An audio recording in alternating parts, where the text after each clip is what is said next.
Alrighty, let's go ahead and get started.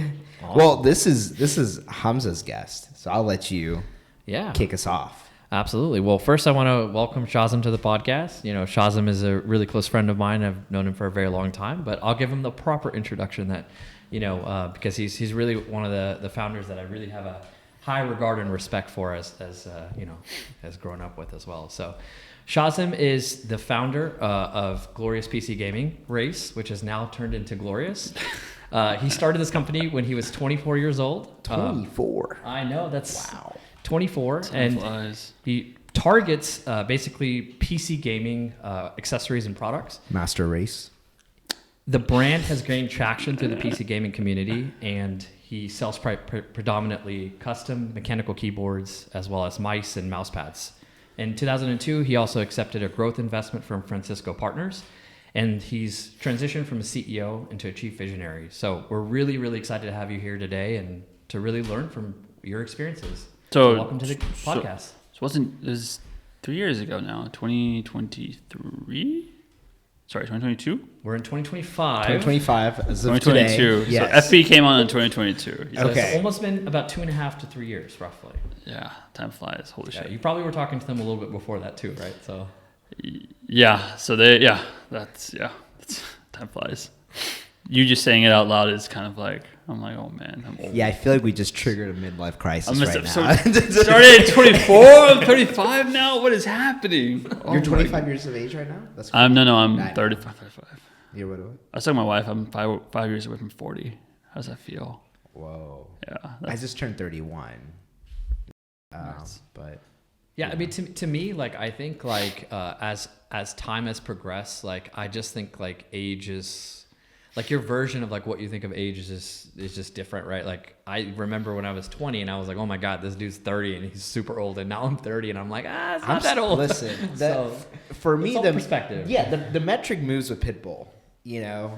The metric moves with For Pitbull. me, if Pitbull keeps doing what he's doing and he keeps aging, I'm like, I'm still young.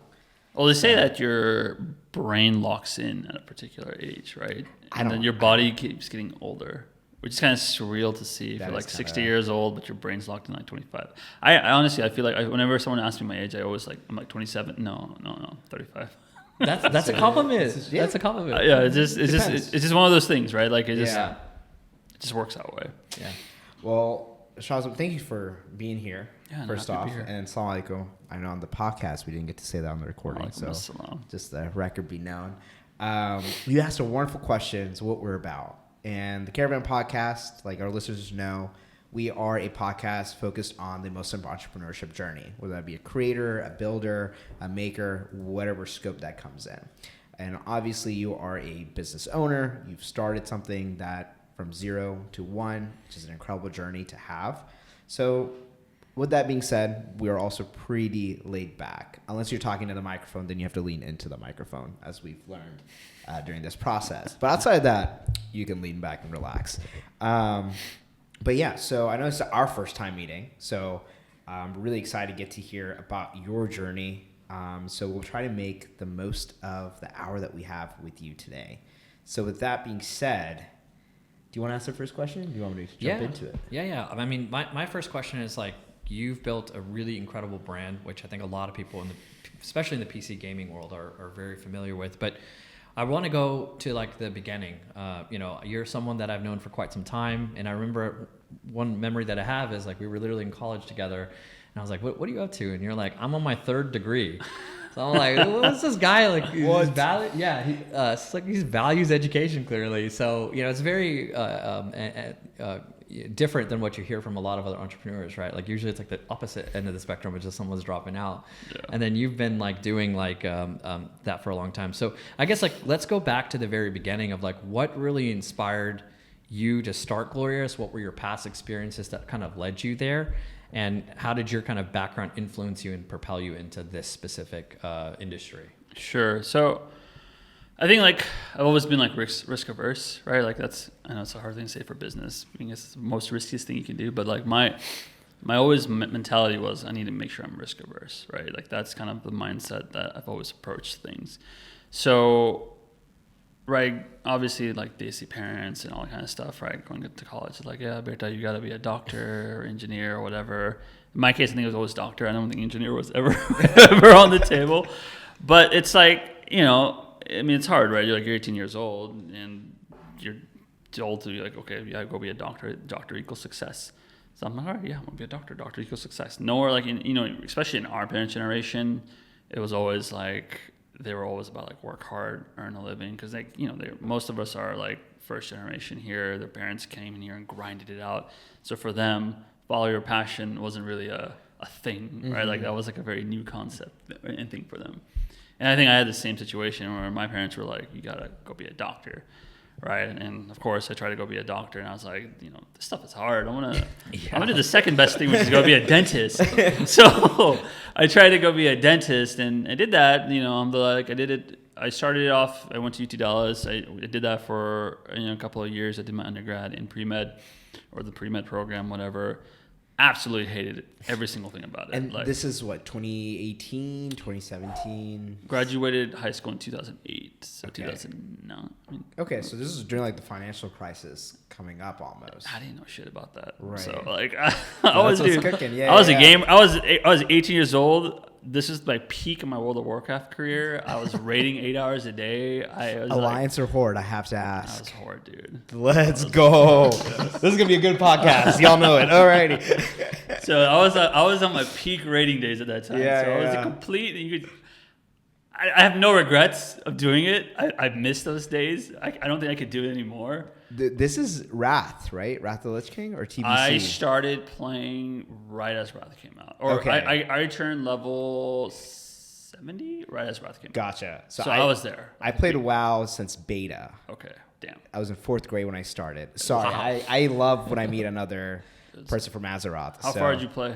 I played a lot. I played up until Cataclysm. Okay. And then after that, it just kind of became a bad drug habit. Like I would quit. Yeah. And come back again. And then I'd come back. And it's still the Toxic X. I still go back to I think we still do that. Yeah. Okay, cool. I'll add you on Battle.net. It's like only like $15-$16 a month. Like, yeah.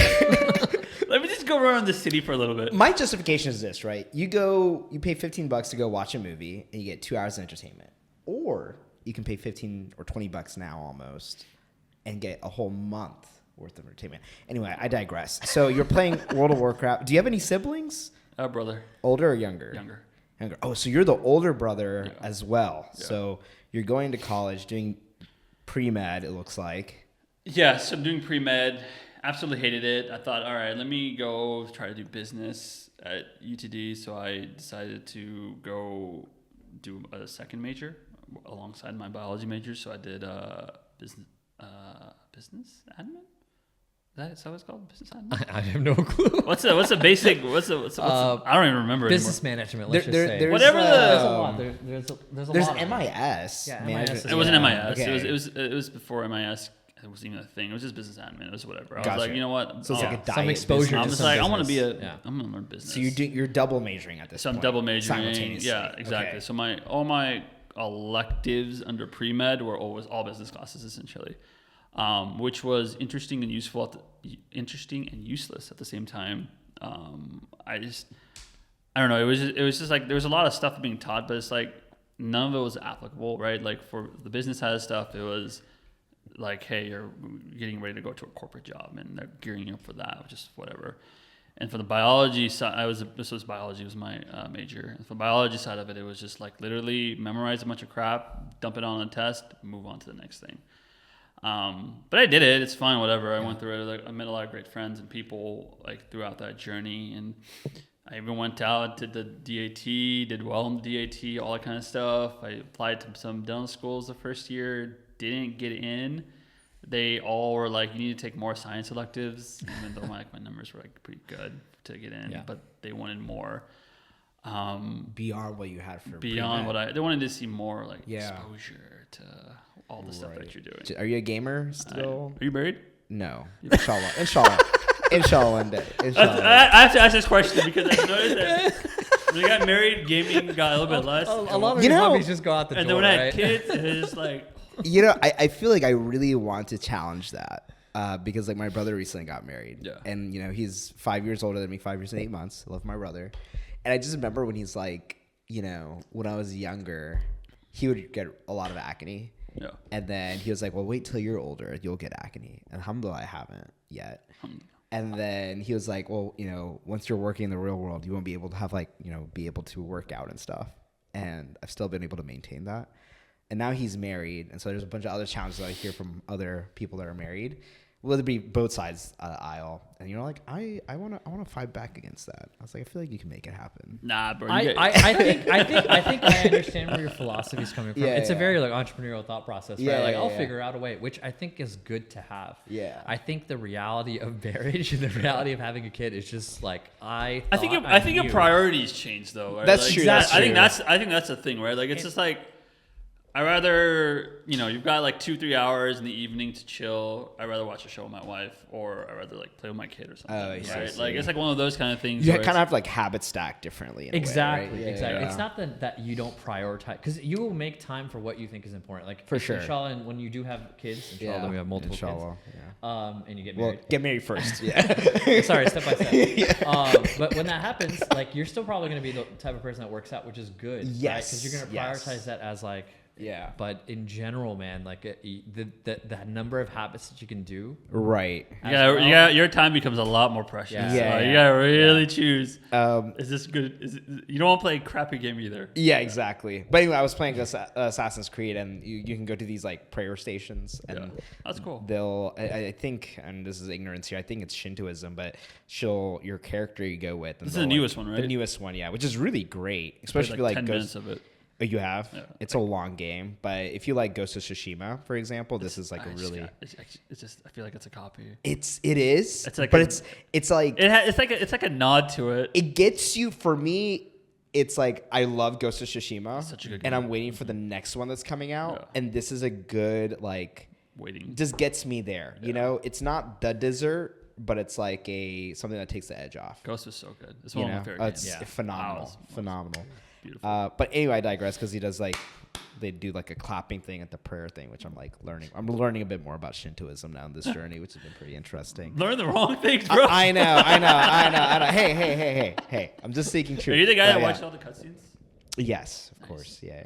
How can you not for Ghost of Tsushima specifically? No, not Ghost. For Assassin's Creed. Okay. Yeah. I was literally like, this is me. Like I played like maybe a couple of weeks ago. Yeah. And I was like, I had like an hour to play, and it was like literally like 30 minutes of cutscenes, and I was like, I just want to play the game. So I'm a reader. So whenever you get those codex unlocks, I read literally everything. Nice. And it's because a lot of the stuff that they have on Assassin's Creed, it's like from actual museums. Okay. And then you kind of get the deep dive on the history. And so for me, a side quest takes like almost an hour. That's awesome. I'm reading all of it. Alhamdulillah. You have more patience than I do. What's up? You have more patience than I do. For me, my wife hates the way I game, by the way, because she's okay. also a gamer, so she watches me game. She's a gamer too. Yeah, she likes. I mean, she does like she'll read and like she'll enjoy and live in the moment. Yeah. I'm like, I need to get to the finish. Like, give me. Where's my objective? I'm like spamming circles, skipping all the cutscenes, and she's like, yeah, this is ridiculous. Gotcha. Yeah, I guess. Why you play this game? At this point? I think for me, it's when I was young, I did like the role playing servers on WoW, and I think just started from there. Unknowingly, we trolled you guys. Yeah, we were. I was the guy that would go in. A little bit. I was the guy that's going. Let's just troll these guys. What's going on here? That's cool. I didn't know that. Okay, so we are going all over the place. I apologize. It's all good. But talking about degrees. Yes. So I have a follow-up question. So you said you were basically doing double majors.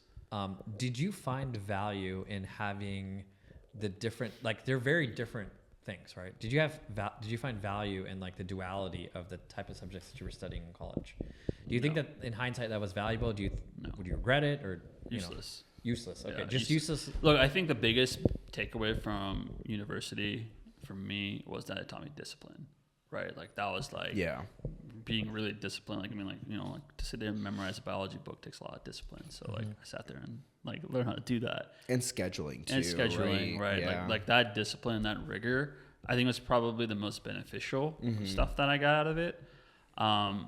It's hard, right? Because like when you're like And like, I mean, like, you know, eventually I switched to software engineering and I did my master's in software engineering. And that was the first time I actually felt like, wow, the stuff that I'm learning is actually applicable to stuff that I want to do and like explore with. And like, I'm actually utilizing the information. So it's like, I got that sense of exposure, which was really, really beneficial. But like these, like, I don't want to say like they're like woke courses, like degrees, but they were really like, that's not what it was, right? Yeah. Like it's like a very meat grinder type stuff, and like it just never, you don't know, right? Like you're 18, 19, 20 years old, you don't know what you're getting yourself into. You don't know what this is and what it's going to be.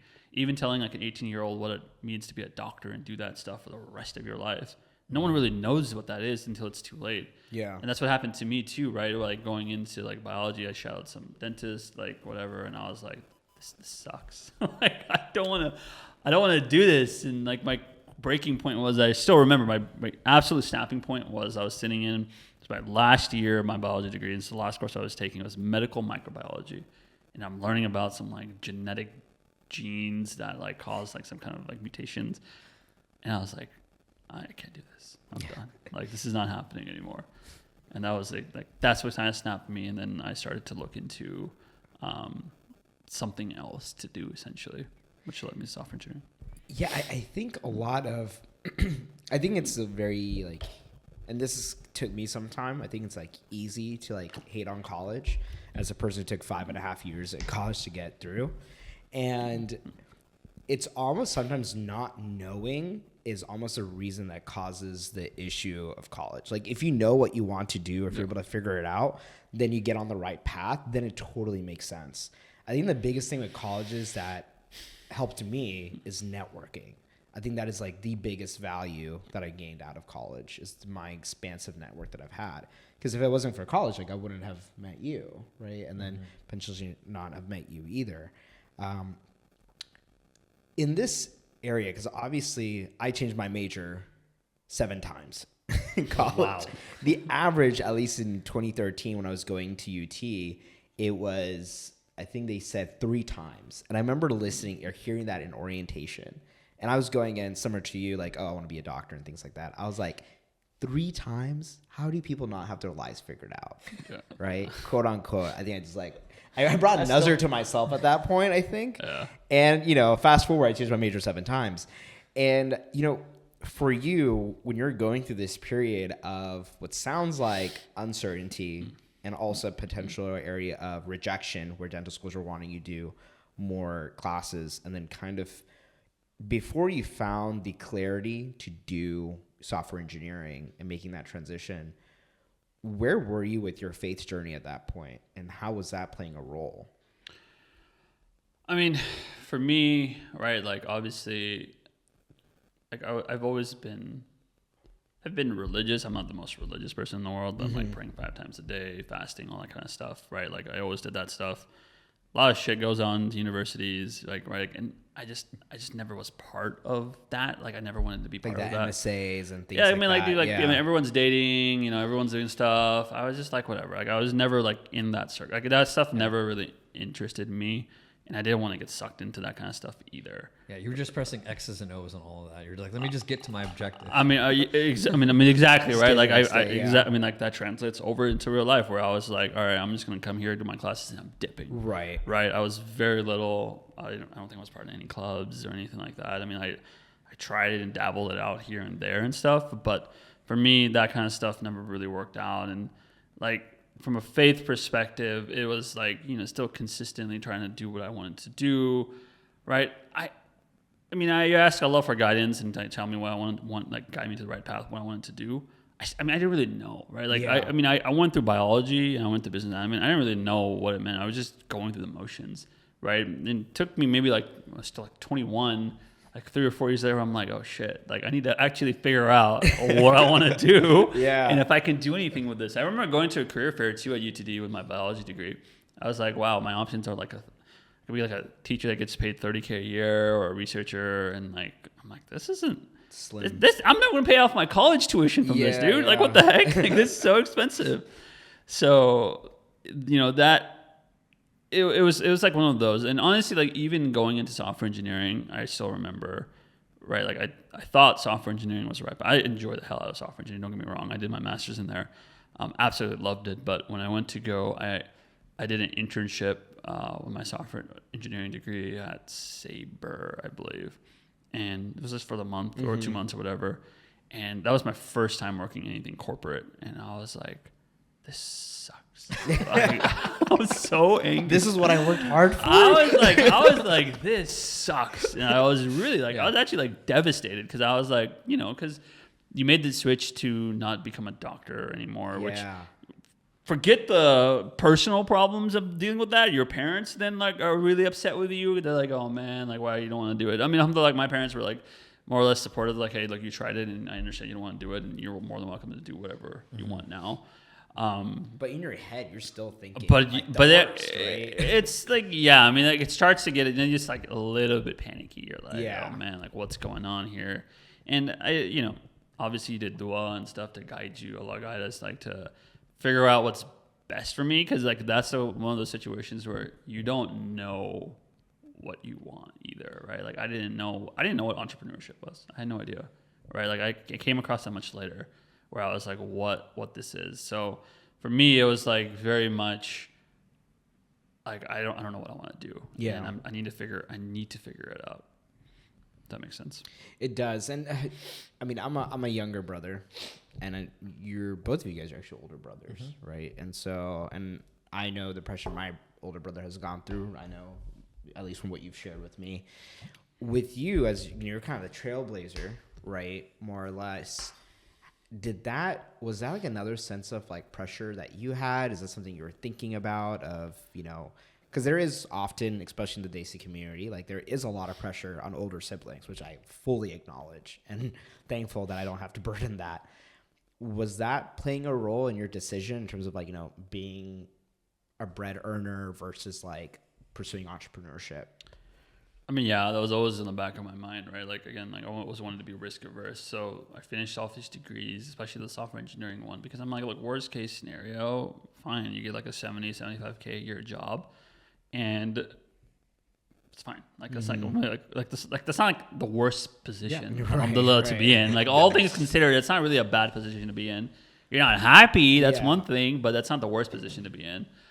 So that was my mindset. I'm like, look, I'm going to have this as my backup before I do anything, right? And I still remember I was like, at this time, I was like, what, 20? I mean, like, whenever I graduated, it was 4 or 5 years after that. I was like, I'm living at home with my parents. I'm not married. You know, what's the worst case scenario that can happen if I lose? Like, if I tried an endeavor and I failed, I'm still living at home with my parents. and then I just have to go get an engineering job, which should be more or less doable or more or less doable. Yeah, at that time it was a lot. At that time it was a hell of a lot easier. Yeah. So that's kind of that was kind of like the backbone I needed to kind of make that jump, right? Or to try at least give it a shot and be like, hey, what do I got to lose? So this is where, and at this point, what is it, like 2011, 2012, or closer to 2013? Probably closer to 2013. So you decide to go into, like, when does Glorious come into play here? Right after your corporate job? While you're in your corporate job, are you planning to build this, or where does that trickle in? So, I mean, I had a lot of small stuff here and there that I always tried to do. Okay. I mean, like, you know, we did an app, Age of Thrones with Next Rage. We did other little things here and there that none of them were successful, obviously. And these are all software related or software related stuff? Yeah, I think I worked on an app. So me and Faraz worked on Next Rage. We built out this game called Age of Thrones that we were both pretty passionate about. Spent a shit ton of hours building that thing up. Yeah. Took us almost a year, honestly, to do Age of Thrones. Is that a game? Or? It's a game. It's a tower defense game inspired by a lot of World of Warcraft inspiration into it. A little Dota action in the background, or I mean, it was a lot less simpler than Dota, but it's heavily inspired by the world, like the tower defense. Like the tower defense is a genre. Gotcha. Yeah.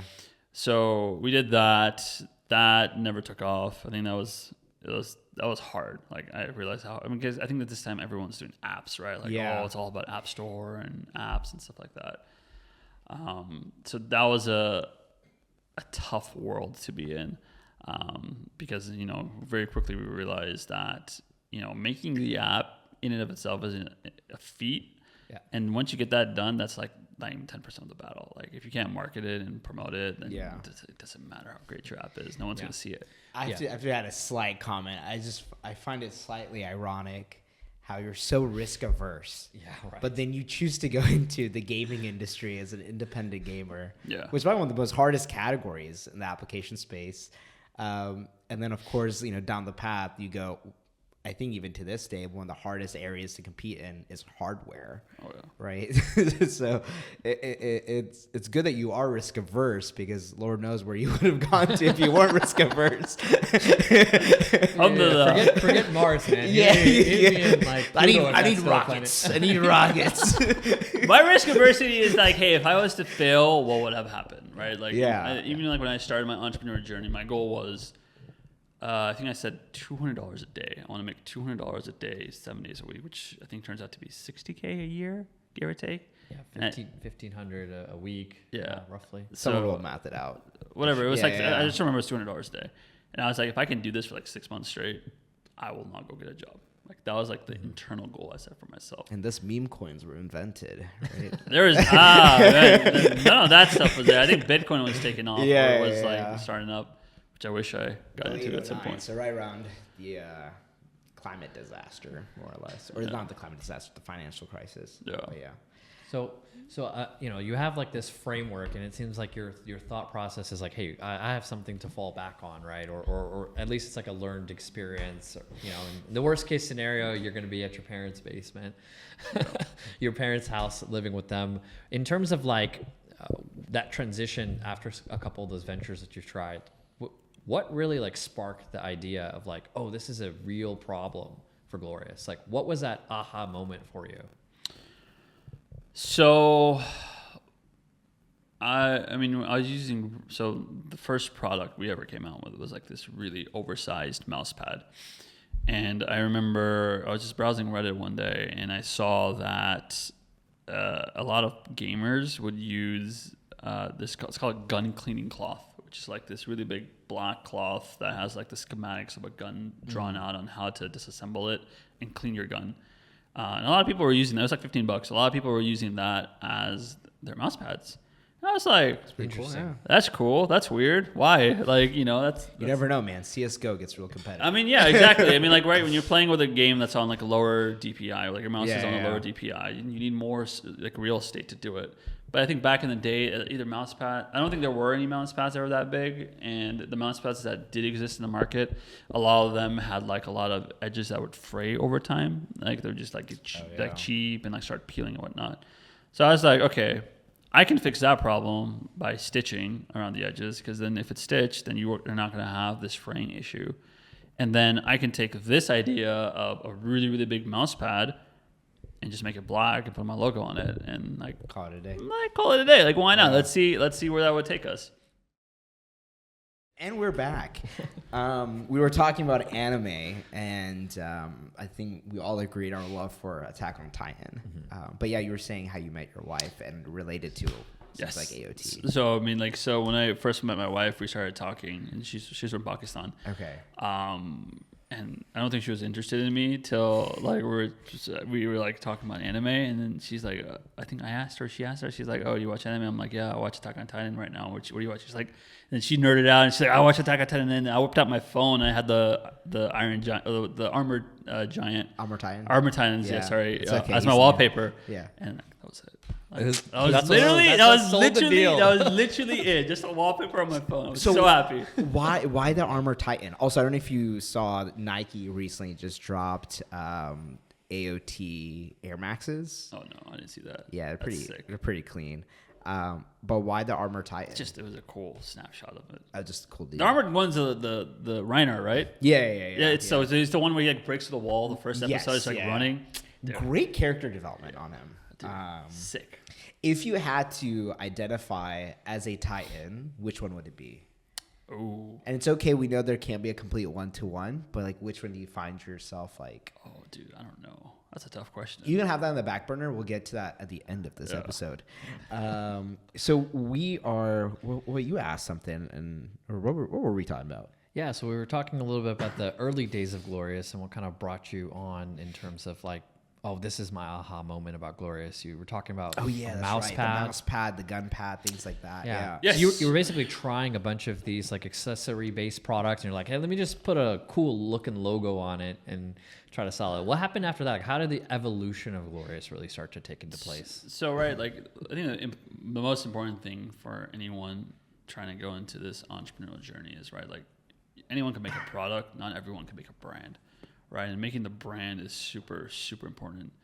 And so at that time, I was really inspired by this subreddit, our PC Master Race, where it was all about PC gamers are like the elite upper class gamers, and the console gamers are like peasants or the lower end gamers. And it was like this real like PC gaming elitism, which like really, really appealed to me. Oh, really? I've never heard of this before. I did not know PC gamers were elitists. I think a lot. I mean, for me, it just came from like WoW culture, because there's so much of like the guilds and stuff that were operating back then were phenomenal. I mean, what got me into Excel was making Excel spreadsheets for my shaman, how I can optimize DPS. I mean, you know, this is before they had the bots and stuff to do it. But yeah, shout out to Microsoft Excel.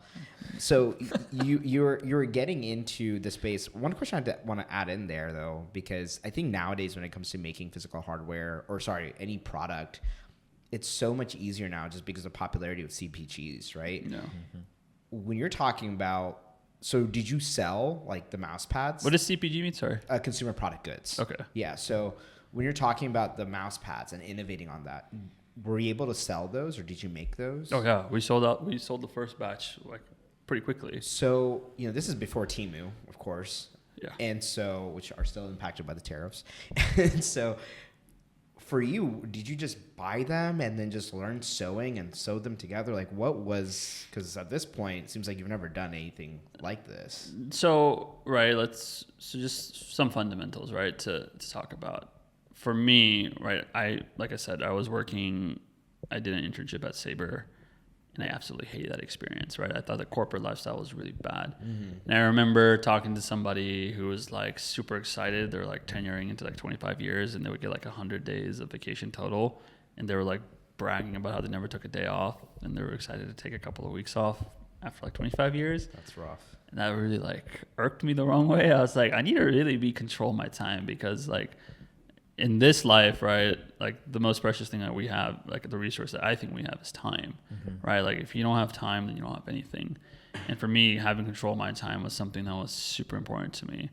So my philosophy was, if I'm going to start a business, I got to be like focusing on what is important, right? Like I wouldn't want to be the guy that's slapping the label on a box and shipping it out every single time I get an order in, because then you're not creating a business. You're just doing a job essentially for yourself, right? And like that was always kind of like the most important thing, is how do I make this as turnkey as possible?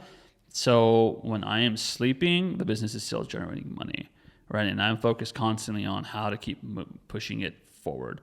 That's not saying that I didn't do any of the shipping and labels, everything. I did all that stuff in the beginning, right? But like that was always like the core like fundamental of like when I started the business. So when it came to designing the product and building out the product, right, a lot of the stuff that I found these guys on like Alibaba, whatever, and then like started talking to these factories, and just, I mean, it was just a series of iterations, right? Like you really learn. I've never been to China, still haven't been to China yet to do anything. So I truly, truly believe that if you wanted to get into this space, that is completely unnecessary. And a lot of people go there to do stuff. I mean, there's benefits to it, but I also think it's a complete waste of time. You don't, like, at this early of a stage. But a lot of time, like, a lot of, like, back and forth iterations, working with these people, understanding how they speak, how they communicate, and getting things done. A lot of late nights, right? Like, their nighttime, our nighttime is their daytime. Mm-hmm. That's when stuff gets done. They make samples, pictures, send you stuff, right? It was doable. Like, everything was doable to get stuff done. And sometimes, like, for example, like our mouse pads, right? Like no one made oversized mouse pads at that point. So it was like, how do I go find somebody that does that? Fine. Well, what is similar to an oversized mouse pad? A yoga mat is very similar, right? So I went to go find a yoga mat manufacturer, and I was like, "Hey, can you make a mouse pad?" Well, they can figure out how to make mouse pads because they make big ass yoga mats. Yeah. So it's just like, they can just sew it. They learn how to like basically put the film or the fabric on the rubber mesh, whatever, or the rubber base, and then just learn how to sew it or stitch it or whatever. That's like a pretty common thing that they did by hand over there. So. Right, like at Glorious, we always say like we go by the Merlin's principle, which is like I don't have unlimited resources to go out and create something brand spanking new. I don't have the investments, I don't have the resources to do all that stuff. So what is the best way to build with the tools I have in front of me, right? And being innovative in that way, such as finding a yoga person to do a mouse pad, is like an example of what can be done to kind of get to where you need to be. I really love that mindset. And I think why I love it, because for me, it has like a very huge undertone of gratitude. And the reason being is that I think so much when you have these obstacles, whether it be in business or in your personal lives, I think we tend to fixate on all the no's that are around us, where in reality, Allah has given you so many opportunities and blessings to just look deeper, where the solution's pretty much right in front of you. Yeah. It's just your willingness to accept it, even if the road isn't fully perfect. My brain would not even go to yoga mats, but having the ability to think about, that's similar, let me adjust my plan a little bit to make it still fit this mold where I can still proceed forward and get the ball moving. And I think a lot of times people stop on their tribe because it's not fitting their vision of what they had in mind, right? Yeah. Versus the plan that Allah is trying to lead you, which is his vision, which is ultimately what we should try to align ourselves with, right? So I think it's amazing that you're able to have, the mindset of flexibility and even like the method that you're talking about, how you guys operate at Glorious. I think that's what constantly gives you momentum to keep moving forward towards progress, which eventually leads to like a state of perfection, right? So I think that's a really powerful mindset to have. So during this time, once you have this product, you're obviously iterating, you're talking to people in China, late night hours. Man, that I feel like just that back and forth. And at this point, did you ever feel like this is silly? Like what you're making? Because I mean, that's a lot of time to put into. No, not really. I think if you're like working for yourself, it's a lot different. Yeah. Especially when you see some inklings of success, right? Like that really drives you further, right? Like, so like, alhamdulillah, like the first batch of products I was able to sell out pretty quickly. Where I'm like, all right, cool, I did one mouse pad, now let's do different sizes, and different colors, and all that kind of stuff. And then, right, like that quickly becomes from one SKU, you go to like 7 different SKUs, right? Wow. So you don't really feel like you're wasting your time. Obviously, if it wasn't selling, then I guess you would. And not every product is a win either. There's winners and losers in when it comes to products, but it never felt that way, right? How did you go about finding your customers? Were you running Facebook ads at this time? Because, I mean, at this point, it's still fairly early on the ad space. No, never spent any ads for the first many, many years. Till we at least had a handful. I didn't even know how to do ads. Yeah. So we had a bunch of employees. Like, honestly, like for me, like I'm a gamer, right? Like at that time I was a pretty hardcore PC gamer. Yeah. And right, like what do you? I mean, like where did you find your spreadsheets that you use for your shaman? Right, like you probably Googled it or Reddit or whatever, and like people are crazy and they're like, like that. Just organic dialogue. I mean, exactly. Like like those guys know exactly how to play a shaman better than like you'd find like on like WoW Guides or something. Exactly. Like that. Yeah. Right. So you're in like the weeds of the community that you're passionate about, and I think that when you're in that passion, you can find people to get excited to grow your products. And I've always been under the mindset that like I've never bugged any of my friends or family to buy my product. Like I was like, I don't want to do this shit. Like I don't want to sell 100 things and be calling it a day. I need to be able to make this successful without anybody. Right. And like I need to be able to like show that I can like get this thing like moving without anyone's help, or like without like people that I know's help to get me along the way, because that's not really a true metric of success either, right? And for me, like being able to do that and leverage a community that I myself was really passionate about, and I knew kind of how to talk to them and how to get to them, really made it easy, where it's like a lot of it's organic, and it helped, like starting off with something simple as mouse pads really helped it make the conversation easier when we went to bigger things like keyboards and mice that were bigger ticket items. Yeah, I mean, I think focusing, and this is kind of our mindset too with Caravan, just focusing on the niche of a particular audience and not worrying about marketing yourself, right? Because you don't want a spike of unnatural growth, right? Where it's like augmented by leveraging other channels, right? We want people to naturally want to buy your product, right? Yeah. Or naturally listen to you. Because if you're not doing that, what ends up happening is you're building a product that essentially isn't fitting the actual market. Yeah. It's being propped up by all these other fallacies. But however, if you're constantly seeing, okay, let me try this out. If it works out, cool, we can keep maintaining that. If you want to grow, try something else out. If that grows, keep doing it. If it doesn't, adjust, right? Yeah. But if you kind of prop yourself up in these other ways, then it may not get you where you actually want to get to, where it is sustainable.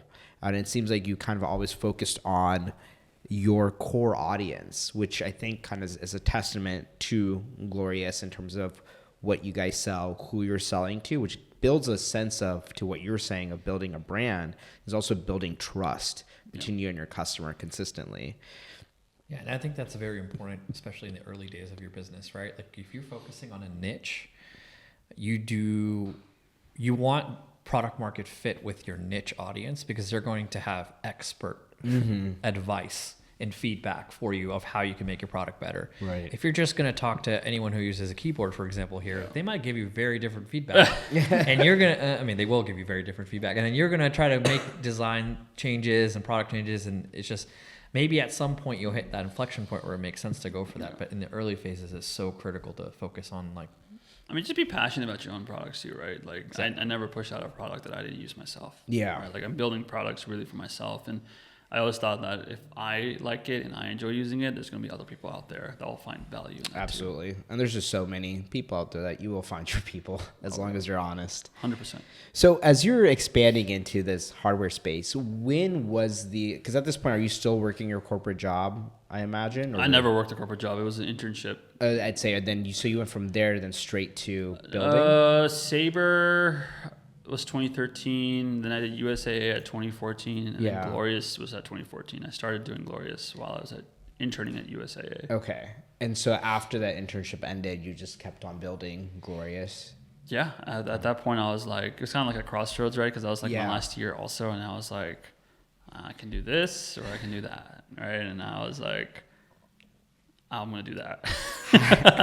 How was that dialogue with family? Was that...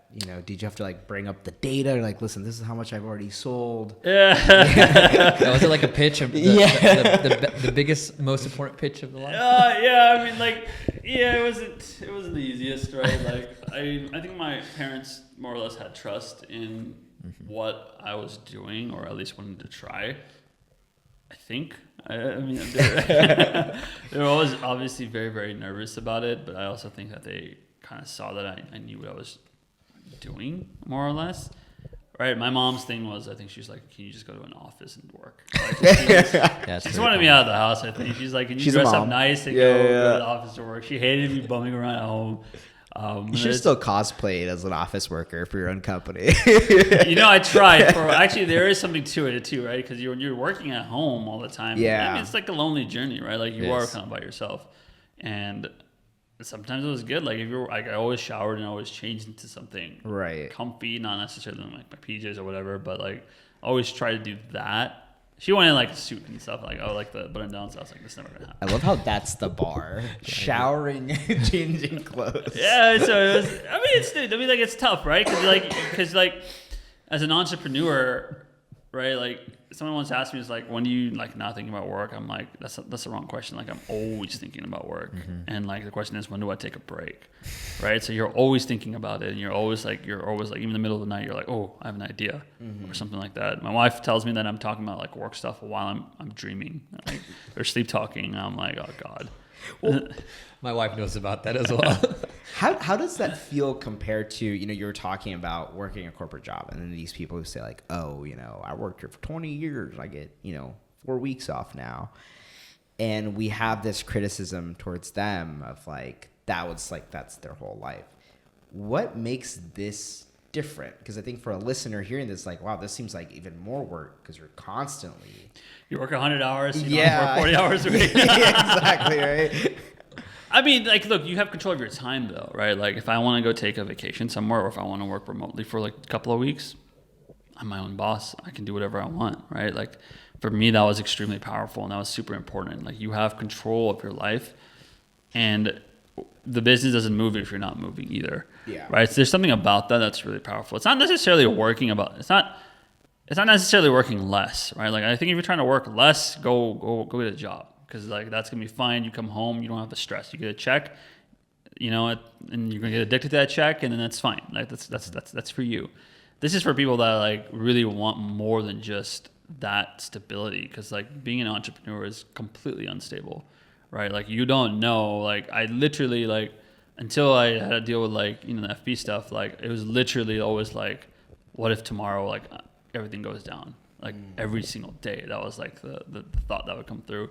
And it got scary, right? Like when the company grows, especially when you start having a family and then have kids, like that stuff starts to weigh on you very, very quickly. And it's not easy. And you always like, there will never be a day where there's not problems. There's always problems. There's always fires. And you have to learn to sleep knowing there's chaos happening, and get ready for the next day.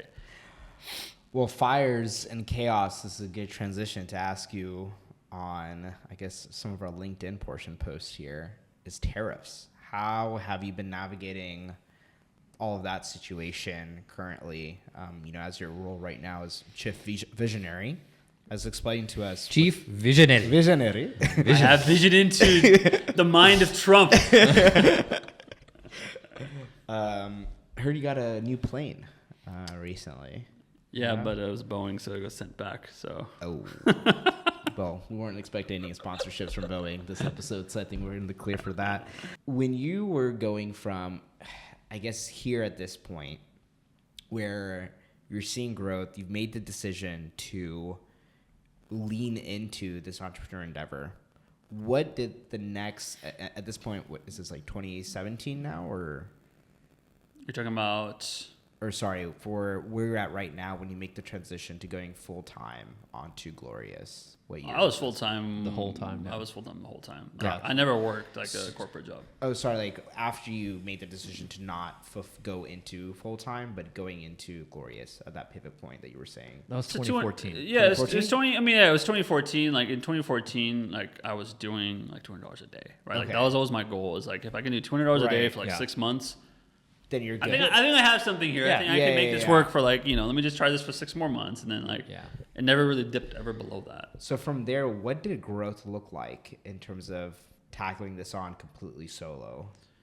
So I would say up until 2014 and 2019, it was just me, right? It was just primarily me doing everything. I had maybe like a couple of contractors here and there do stuff, but nothing too big. At this point, I was focusing on building the brand out, making a lot of non-technical products like mouse pads, wrist pads, stuff like that, that were easy to do. And that gave me a lot of like a good foundation and a lot of success right from there. All, by the way, like blessing, right? Like I know I'm talking about this, like I know what I'm doing. I had no idea what I was doing. It's all those blessings to help me get through this stuff, because it was like, you make a new product and you release it, you don't know how it's gonna do. Like you don't know how people are gonna respond or a reviewer's gonna say. So, it was always like that. It was always like obviously a risk that you would do. But fast forward in 2019 is probably where we had our breakout year, and we came out with our first mouse, which is the Glorious Model O. And this particular product was probably our flagship product, and then kind of put us on the map at this point, which was like a very lightweight, ultra lightweight mouse that had a lot of holes in it, that and had RGBs, and that was at like a $50 price point, which was unheard of at the time. Yeah.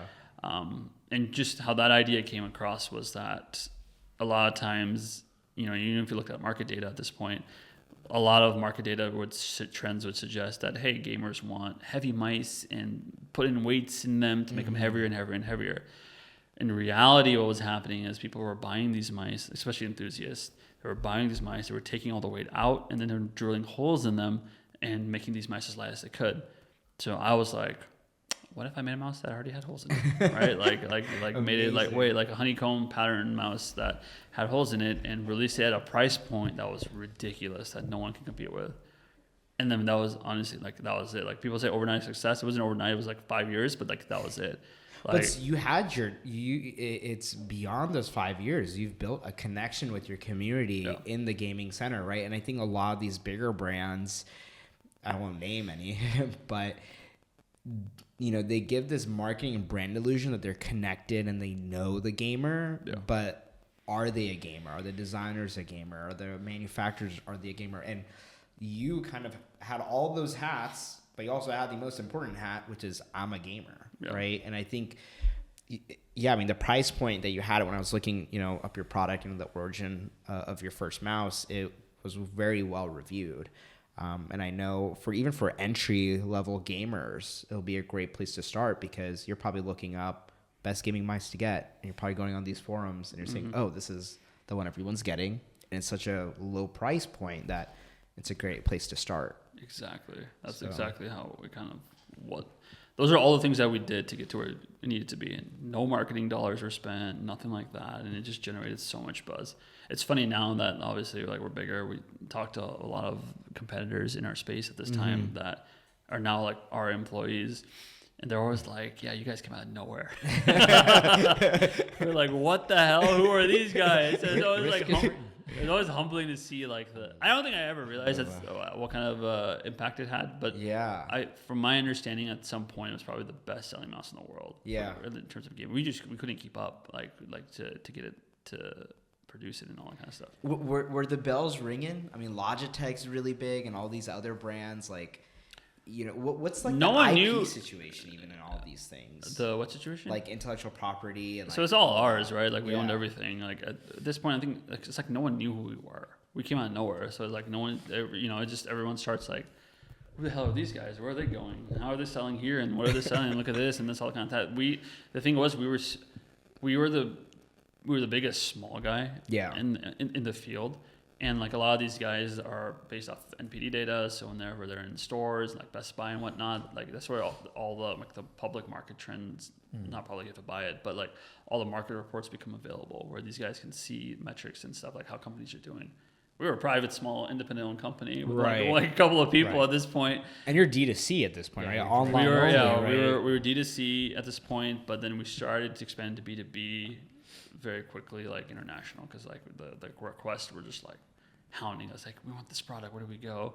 People were buying hundreds and hundreds of them on our website and then flipping them for triple the cost because we couldn't keep up with production, and it was it was a challenge. And obviously right for us, this is where the biggest challenges come, being a faith-based podcast. For me, it was very important that I'm not going to deal with riba or anything like that, or interest. I'm not going to go out and take loans. I don't want to necessarily go out. I didn't even have time to go out and find an investment partner to come in to do this kind of stuff. So it's navigating how to grow the business with those constraints was always very challenging.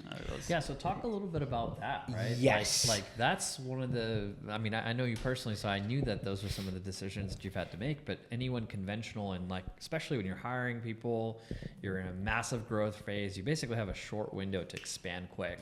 And that's when capital really comes in. So walk us through like how that thought process was for you. Like, what did it mean? What did you have to do to like reach a comfort in the decision that you were going to make in that? And I want to timestamp this for the transcript and caption in case like riba is like such a hot topic for Muslim entrepreneurs, and would love your insight on like how you just navigated that, because I feel like the temptation of wealth is all around you, justifying it. I can pay it off, you know, blah, blah, blah, blah.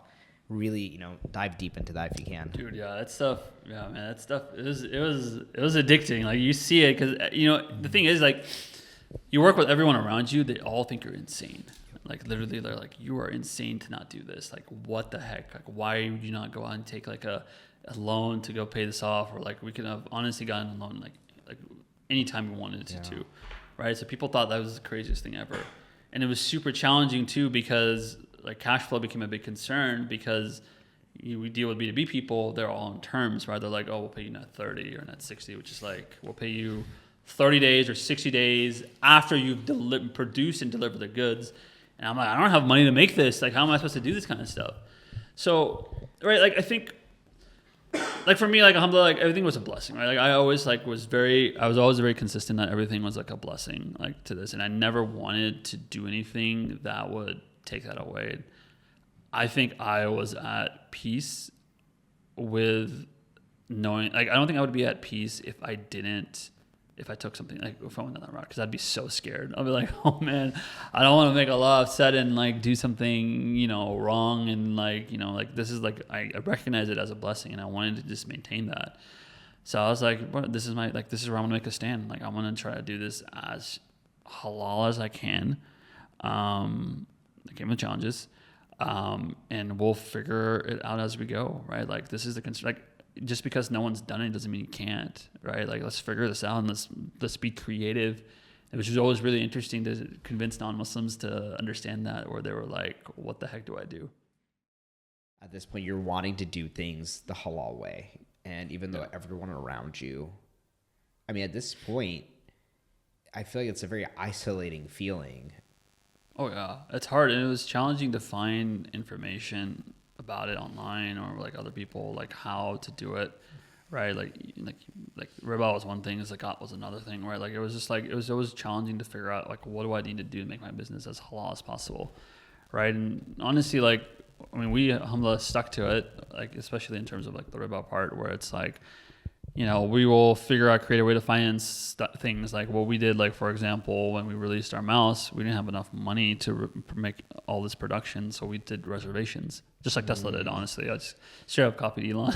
Pre-order. Pre-order. Yeah. I mean, it's like put down like a $10 or like whatever, $25 deposit, right? Like put down a $25 deposit and you'll hold your place in line. And then when we get the thing produced, we'll ask you for full payment, and then you pay the full thing up. And if you don't want to do it, there's plenty of other people behind you that would have taken that spot. And was that amount almost enough to make, you know, one mouse essentially for like cogs? Give or take. Yeah, give or take. It was about enough to do it. I know when I spoke with like For Real Ice Cream, this was more like a personal conversation. They kind of did a similar structure when they made theirs, where they didn't want to, even though it's a non-Muslim company, he didn't want to take a loan. So what he did, he's got the pre-purchase order, got them to pay the upfront amount as the down payment, and then he just used that to make the machine every single time. Yeah. And I guess like even like launch, was it like Kickstarters? A lot of them do essentially that formatting, right? Very similar. I mean, Kickstarting does like all up front. Like you just kind of do it all at once. We were doing it as we went.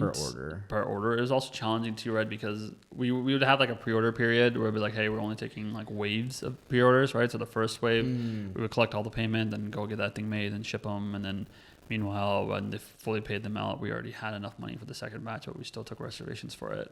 And we just kind of rinsed and repeat. Makes sense, because the minimum order that you have to put in, right? Exactly. Yeah. And then for B2B partners, we would, because they would be on terms, we just couldn't offer them terms. We're like, we can't do terms. What we can do is you can pay 30% of your invoice now, and then the 70% we could do on terms. And that 30% that would pay would be more than enough to produce their order. So it took time to ramp up to the point you needed it to be. But it was very, very challenging, right? We had great people that managed the finances of that.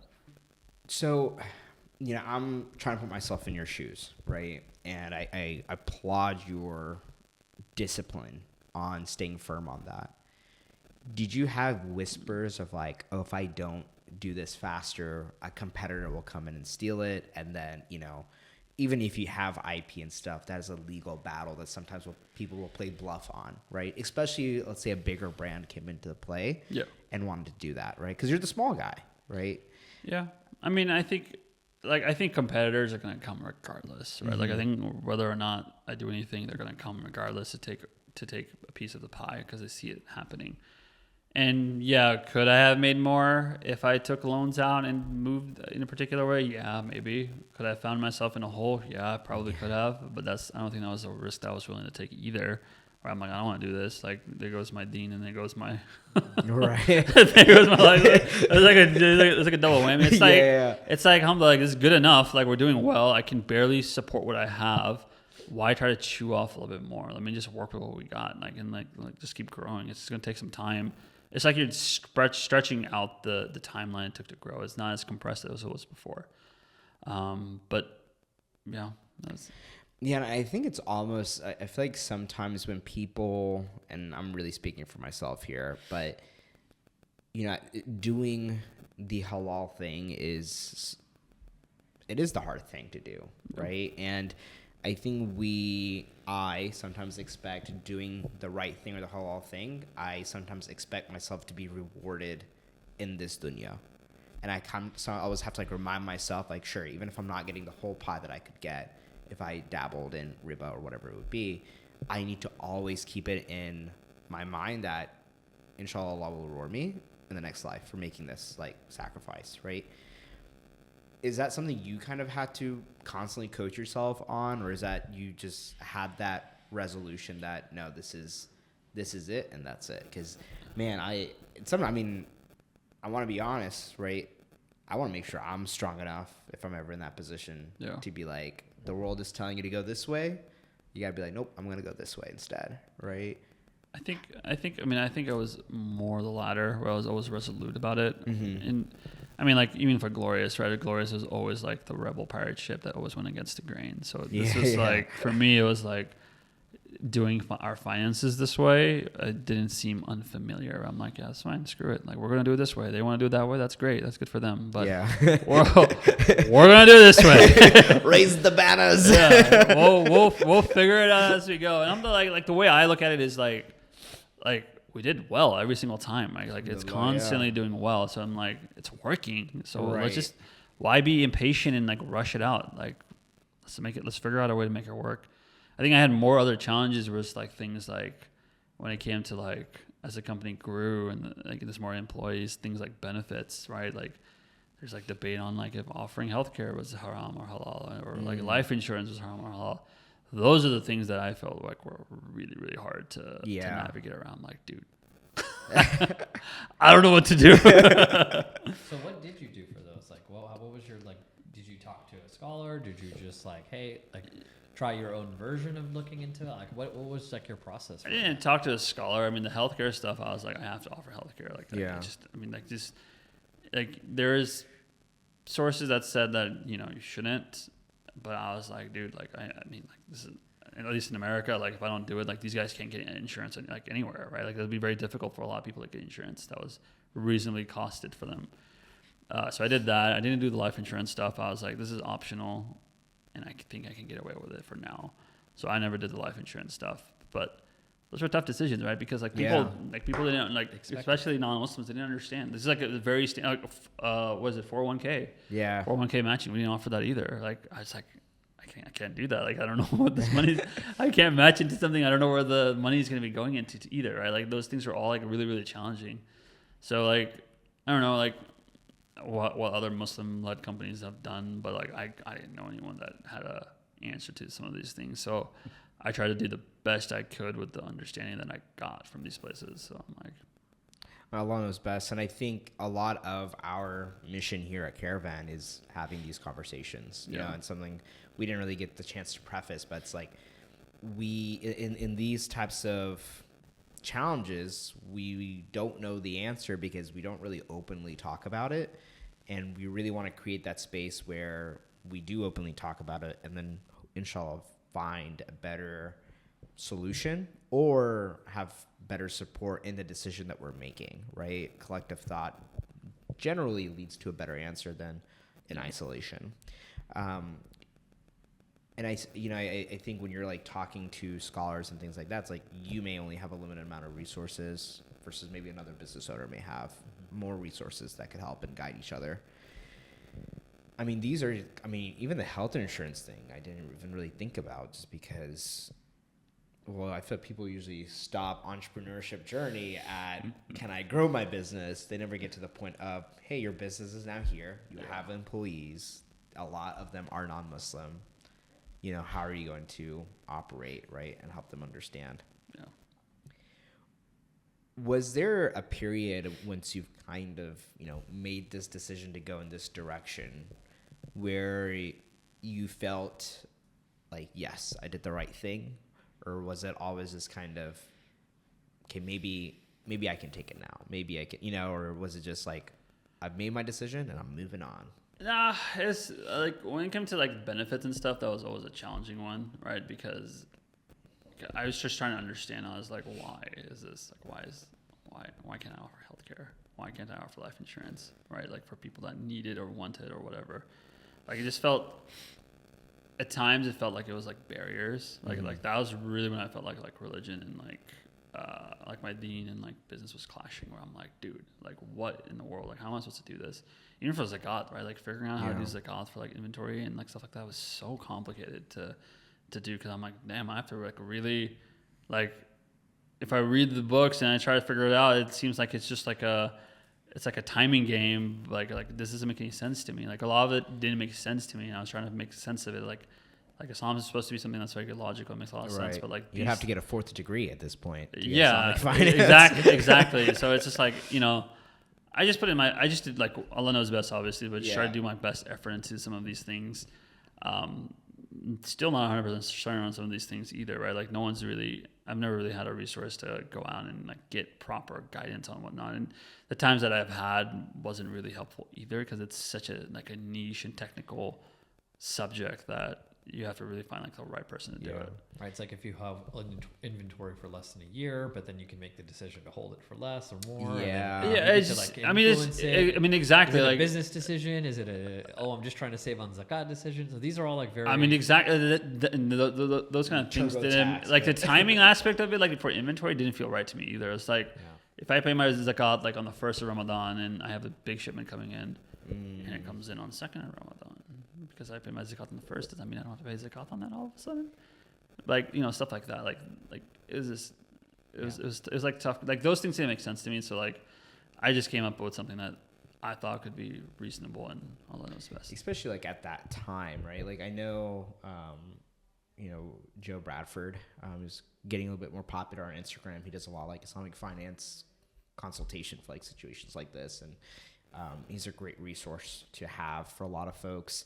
But yeah, I mean, sometimes it's access of information, and a lot of the information is also, not, my native tongue is, what I mostly speak is English, right? So a lot of the stuff isn't in English. And so finding the right resource to navigate is challenging. But usually when you're in a situation to like, you have to make a decision, you have to do your part of what you can find. And at that point, like, I think a lot of like Allah knows best also comes down to like Allah knows that you did your best to find the truth, and you did it so with sincerity, and inshallah that's what you're tested on. Staying true to yourself is very challenging. Yeah. Like you gotta be true to yourself and be like, what do I feel about this? Like, but that's exactly why you became an entrepreneur, right?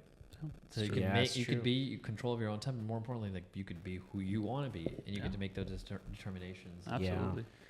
So, well, I do have a question that I think is very interesting. Like you took this growth investment. So what that means for our audience is basically someone invests a big ton of capital to take some equity from you and your business, and then really, help position some of that capital and growth. As part of that, you transitioned from CEO to chief visionary. So what does that like look like today? Like what do you do today in comparison to what you did before? So a lot of that stuff was a lot of it was like de-risking my own just personal well-being, right? That was something like super important to me, because family, kids, all that kind of stuff, like needed to like step back just a little bit. A lot of times what people I think forget is when you start as an entrepreneur, you start off something very passionate about creating product. Very quickly, then you realize that, okay, creating product is 50% and logistics is 50%. Customer service is 30, right? Like, and as you add these departments into your own thing, product design and development becomes like 10%, and then you're splitting that with like, you know, HR and all this kind of stuff. At some point, you feel like you're being like a certified therapist. I honestly feel like being a CEO sometimes feel like a therapist. Like I'm just talking to people and like calming them down and helping them guide through problems that they should probably know how to fix themselves anyways, right? Stuff like that. What am I paying insurance for? I mean, that's really what it was. Like literally what it was. And you just become like you become, when you start dealing with it at that point, at least for me, you start becoming like a lot more ruthless. Like it's just like you have to take the emotions out of it, right? Like the people around you usually are like, oh, you're their boss, and you gotta be like, you know, they're gonna talk to you in a particular way or tell you what you want to hear when it ends up being wrong, and you're like upset.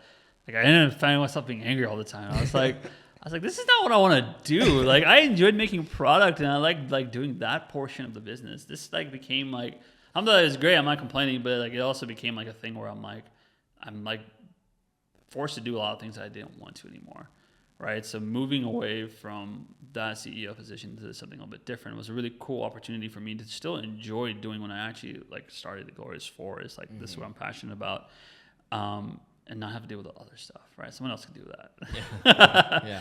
Right. Like it's still important to run the business and grow it. Obviously, I'm not like disregarding it, but like for me personally, like this is where I was good at. This is what I didn't have any formal training to be CEO or anything like that. I figured it along the way, right? And having someone come in that from another industry that has that experience and knowledge is really, really beneficial because they know how to do that. They've lived that world. They have that experience.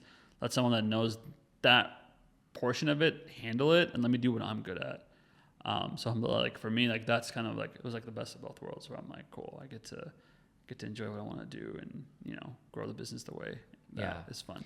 And that's actually awesome that you like realize and recognize that about yourself. But even more importantly, like during the growth of, you know, it takes a very different personality and different type of CEO to start something, get it to a certain level, and then take it from that certain level to even a bigger level. So I guess like, it sounds like you recognize that, hey, like, I feel like you could do it if you really wanted to. You're the type of person who probably figure out and do it. But you're like, hey, do I really want to do it at this point, right? And kind of decided to make some of those decisions that help on a personal level. So that makes sense. Yeah. What does, like, in terms of like visionary, right? What you can share at least, does that involve a lot like what's coming ahead? Like what direction do you see like the market going right now in this space? Because obviously with like, you know, AR technologies, VR technologies, all these things, is there a shift that you're kind of thinking about that is happening? I mean, yeah, people are moving towards that for sure. Like there's definitely a segment of the market that's moving towards that. But for where Glorious is, right, like we target hardcore gamers. Like I don't think PC gaming is going anywhere anytime soon, right? So we just like hone in on that particular area. There are companies that are doing stuff in that space, like expanding. And again, like it's one of those things where it's like we only have limited resources, right? Like we can't grow as quickly as like the bigger guys can. But what we can do is be so damn good at the things that we're doing today. Is like those guys don't even know what hit them, right? Like they're like, wow, this is the best keyboard ever. We can't even come like close to building a keyboard similar to this, right? And I think that is like our key to finding success, at least in this market, because we are the smallest guy in the room when compared to these billion-dollar companies that are out there now. So we have to make sure that we always have our edge and are unique and bringing something always fresh to the table that these guys probably can't do anymore because they're just too big. So related to like more market trend as well, right? Like, I mean, the growth of esports is almost directly correlated with the growth of your industry, your product sales, and things like that, right? Of course, you have a deeper niche, but as that total addressable market is larger, you have a likelihood of your market being larger. So, you know, esports in itself has gone through a lot of different ups and downs, right? Like you had 2016 to like 2019, 2020, which was like, okay, we're growing. And then we kind of everyone realized like, there's this massive, where did all these gamers come from? Like filling up arenas, like that was. UTD has an esports team. Yeah, right? And they're pretty good. Yeah. Are they sponsored by Glory? We did for a couple of years. Okay. I don't know anymore. So yes, I mean, like you had like this massive like growth in the industry, and then it kind of was like, oh, maybe building teams is not the way to go. Ad spend, so there's all this, and then COVID happened, right? And then COVID really upticked everything again, and you kind of have like this, I would say, second golden period of like esports industry from like 2020 to 2023, 2022 ish, like where everything, and then you're kind of back at that point where you're like, okay, how much value is there really in this esports industry? So how much do those like global market trends, like, do you guys look at? Does that affect you? Do you agree with what, like, our kind of high level summary of it? Like, what's your kind of thoughts on honestly, dude, I never looked at any trends. Like, I don't think I looked at a single market report I still have not looked at a single market report, like doing everything that we've done, right? And the esports stuff is interesting, but the problem with the esports, for at least us as a company, was like, we don't have the money. Like they're so expensive, man. These companies, these big companies, paying millions and millions of dollars to get these guys to use their products. And while we do have some pro gamers that use our stuff, that's stuff that we've genuinely earned, like that they use, like they choose to use, not being paid to use the type of stuff, right? So for us, while the trends are going like the way they've moved, obviously it was a big explosion. We just never had the money to like really make an impact with directly those esports guys. The audience that we target primarily is like general gamers that want to be like a pro player, right? Like those are the type of guys that we go after. And our price point is a lot different than those guys as well too. So that was always a factor. So I don't know if that answers your question. No, it does. It does. I mean, you're basically saying, hey, we doubled down on focusing on our niche product, right? Our niche market. And we make our product so good that all that trend stuff doesn't really matter, right? I mean, of course it does in some sense, but like in terms of like how small you are compared to like some of those bigger players. And so. Also like the pro gamers, right? You gotta keep in mind that these guys, thousands of hours on a particular game. They don't want to mess with their setup. They don't want to mess with their resolution. They don't want to mess with their keyboard or mouse. They want to keep their setup consistent as possible, right? So like it's also like difficult for us to like get those guys to switch into our products too. Like they're very unlikely to do so unless they pick it up on their own for whatever reason. Got it. So that's always also been like a thing that people don't know about that industry. Yeah, I mean, I guess it makes sense. Like a higher barrier to entry to like make someone change their habits. 100%. Well, I mean, it's been a pleasure to really have you on. Like, I really, really appreciate you coming and doing this. There are a lot of amazing nuggets and wisdom. I think it's been a very fruitful conversation. Yeah, blessed. Thanks for having me on. Yeah, I mean, we're honored with your presence. And I mean, Naveed, do you have any other questions to take us home, or you're good? So, which Titan would it be? Wait, what? Which Titan would it be? Dude. I didn't forget. I feel like it's. Even though I know he's probably a bad guy like Aaron, but I think totally valid answer though. I think the rage of being a CEO and like the stuff that you have to deal with is like a lot. Aaron Yeager? Yeah. All right, that's my answer too. So yeah. Well done. Awesome. Well, thank you so much again. I really, really appreciate it, and we're honored with your time. So thank you, and thanks, guys. Until next time. Appreciate it.